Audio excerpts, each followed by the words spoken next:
फैसले की जानकारी देते हुए सीएम ने क्या बताया। इसके अलावा जानेंगे पटना के दीघा विधानसभा क्षेत्र के विधायक के कामकाज को जनता कितने नंबर दे रही है। तो अगले आधे घंटे तक बने रहें हमारे साथ। और पहले खबर झारखंड विधानसभा के मॉनसून सत्र की। विधानसभा के मॉनसून सत्र से पहले विधानसभा अध्यक्ष ने सर्वदलीय बैठक की, जिसमें मुख्यमंत्री हेमंत सोरेन, नेता प्रतिपक्ष बाबूलाल मरांडी, कांग्रेस विधायक प्रदीप यादव सहित सभी दलों के नेता मौजूद रहे। बैठक में सत्र को सुचारू तौर पर चलाने पर चर्चा हुई। मुख्यमंत्री हेमंत सोरेन ने उम्मीद जताई कि सदन शांतिपूर्ण तरीके से चलेगा और उन्होंने विपक्ष से भी सहयोग की उम्मीद जताई। मुझे नहीं लगता है कि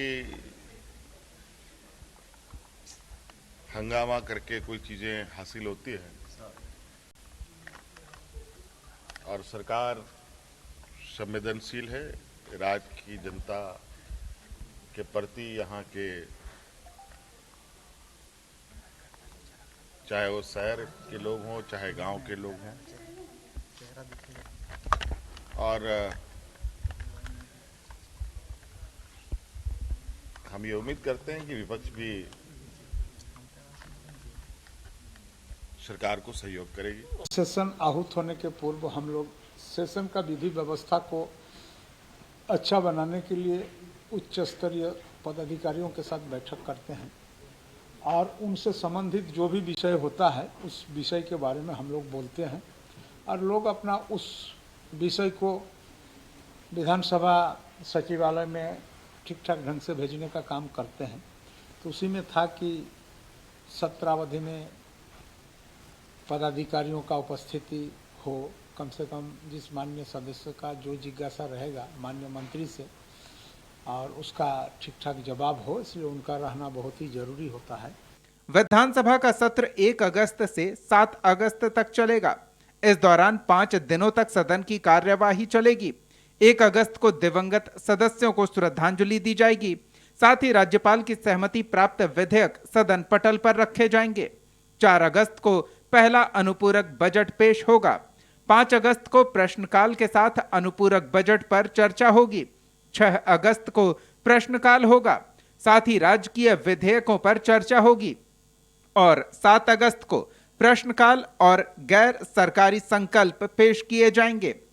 सर्वदलीय बैठक के बाद संसदीय कार्य मंत्री ने बताया कि सरकार हर मुद्दे पर जवाब देने को तैयार है।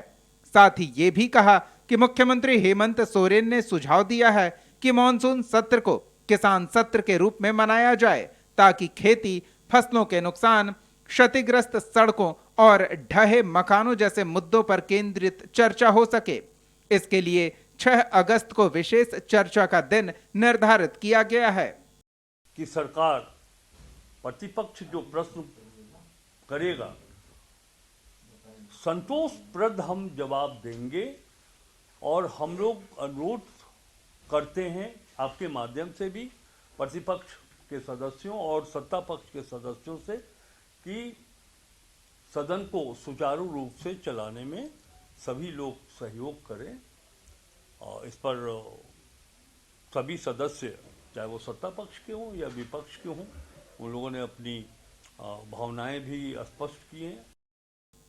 विपक्ष कई मुद्दों पर सरकार को घेरने की तैयारी में जुटा है और सरकार पर वादे पूरा न करने का आरोप लगा रहा।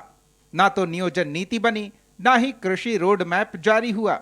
वहीं लॉ एंड ऑर्डर के मुद्दे पर भी सरकार पर हमला बोलने की तैयारी है।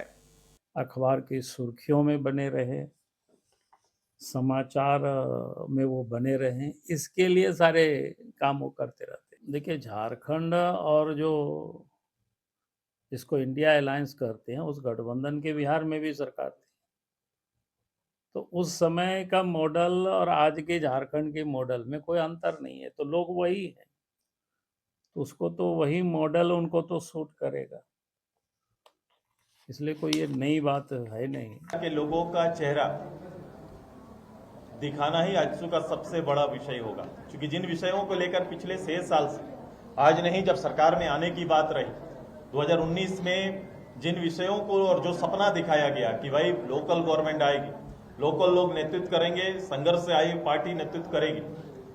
जब ये विषय सामने आया तो लोगों का एक विश्वास भी साथ आया, और उस विश्वास में सबसे बड़ा विषय जो विषय आप कह रहे थे, ये नीतियां बनेंगी, स्थानीय नीति बनेगी, रोजगार के लिए नियोजन नीति बनेगी। ये नीतियां बड़ा ही बड़े प्लेटफॉर्म में इनको लोगों को परोसा गया था, और आज 6 साल बाद वही सरकार सामने खड़ी है और वही उनका बोला हुआ शब्द इस राज्य के लोगों के प्रलोभन में दिया हुआ उनका कोई भी आश्वासन उन्हीं को काटेगा, यही तैयारी। विधानसभा का सत्र भले ही छोटा हो, लेकिन इसके हंगामेदार रहने के पूरे आसार हैं। पक्ष विपक्ष के बीच तीखी नोक-झोंक और जनहित के मुद्दों पर जोरदार बहस देखने को मिल सकती है। ब्यूरो रिपोर्ट, कशिश न्यूज।